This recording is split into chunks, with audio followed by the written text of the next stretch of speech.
Coucou tout le monde! On se retrouve aujourd'hui pour une nouvelle recette. De la Réunion. Cette fois-ci pas d'impro, il s'agit d'une recette typique de dessert de l'île. On reste quand même dans la thématique insolitisme puisqu'il s'agit d'une recette encore sans gluten. On va utiliser exclusivement de la du caillou. Je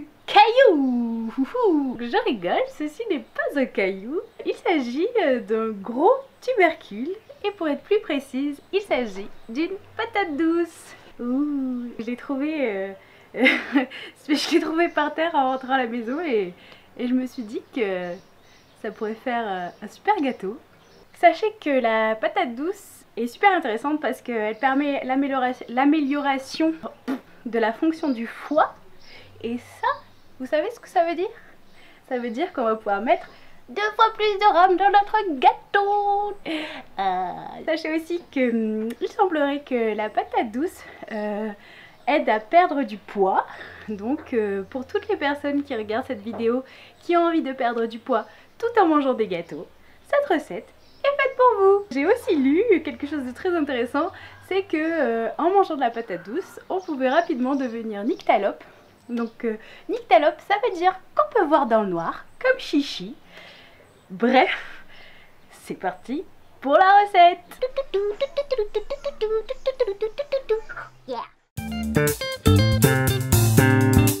Pour commencer, essayez de trouver quelqu'un qui semble s'ennuyer et demandez-lui d'éplucher 1,5 kg de patates douces, les couper en cubes et une fois que c'est fait, vous allez pouvoir faire cuire les cubes de patates douces soit à la vapeur, soit dans l'eau bouillante pendant une trentaine de minutes. Une fois que les cubes sont cuits, laissez-les bien s'égoutter.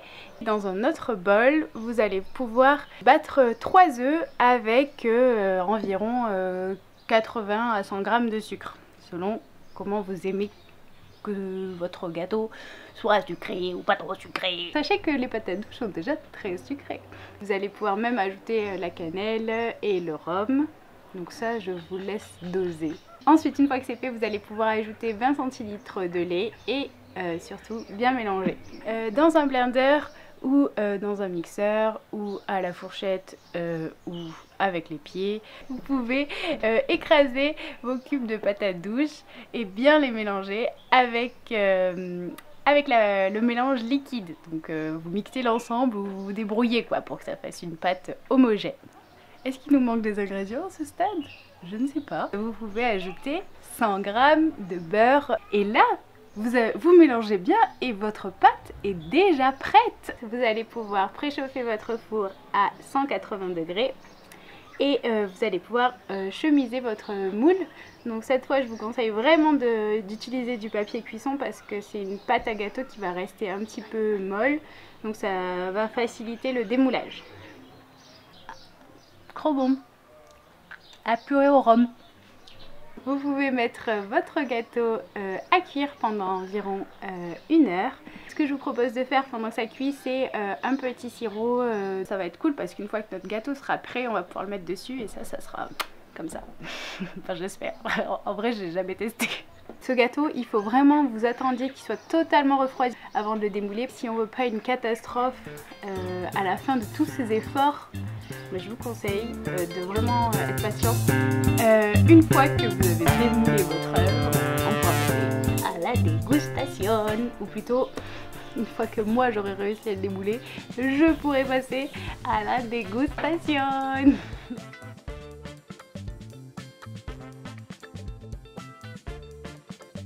On se retrouve avec David, notre goûteur préféré. Je suis toujours là. Et avec Chichi. David, j'ai fait un magnifique gâteau à la patate douce. C'est une recette typique de la Réunion. Donc, je te propose qu'on déguste ensemble. Et pourquoi c'est moi qui ai la grosse part? Parce que c'est toi le plus gros. Attends, ça c'est des morceaux de patates qu'on voit? Oh, arrête de dire des trucs que tu vois pas vraiment. C'est un côté crème au niveau de la texture. Ça ressemble un peu entre la crème et le hachis parmentier.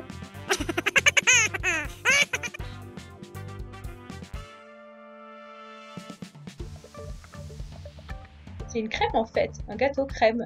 Ouais, comme une mousse un peu. J'avoue que il y a des petits morceaux de patates. Mais ça fait quand même vachement la texture de la purée quoi. Super bon au goût, non? C'est sucré. Ouais, c'est très sucré. Est-ce que c'est bon? C'est bon. Est-ce que ça sent la cannelle? Pas tellement. On sent surtout le rhum. Et la patate. Et on sent pas la patate. Ça a vraiment un côté mousse purée en texture. En goût, c'est très sucré. C'est un peu trop sucré, je trouve. Je mettrais du chocolat, mais sinon je pense que... Parce que franchement, moi, il y a un petit côté franchement un peu écœurant.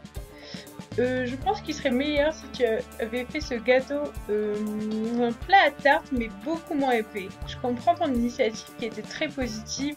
Merci, je pense que si on sait pas ce que c'est de la patate, on trouve la texture cool. Parce que c'est une texture de mousse. Mais quand on sait qu'il y a de la patate, on se dit texture de purée. Clairement, je pense qu'il faudrait le tester à des gens qui connaissent pas la recette pour voir s'ils savent pas l'ingrédient, pour savoir s'ils reconnaîtraient la patate. Ben, testez-le, hein. Bravo Alice, bravo, c'est une belle audace en tout cas. Faites donc cette recette avec un moule à tarte. Et dites-nous si vous avez goûté vos invités ou si vous en dit c'est quoi cette purée. Hé, y a de la patate dedans. Sauf sur cette magnifique dégustation et sur ce magnifique gâteau. Je vous souhaite une bonne régalade à tous et à la prochaine. À très bientôt, bonne ragalade à vous. Hé hé.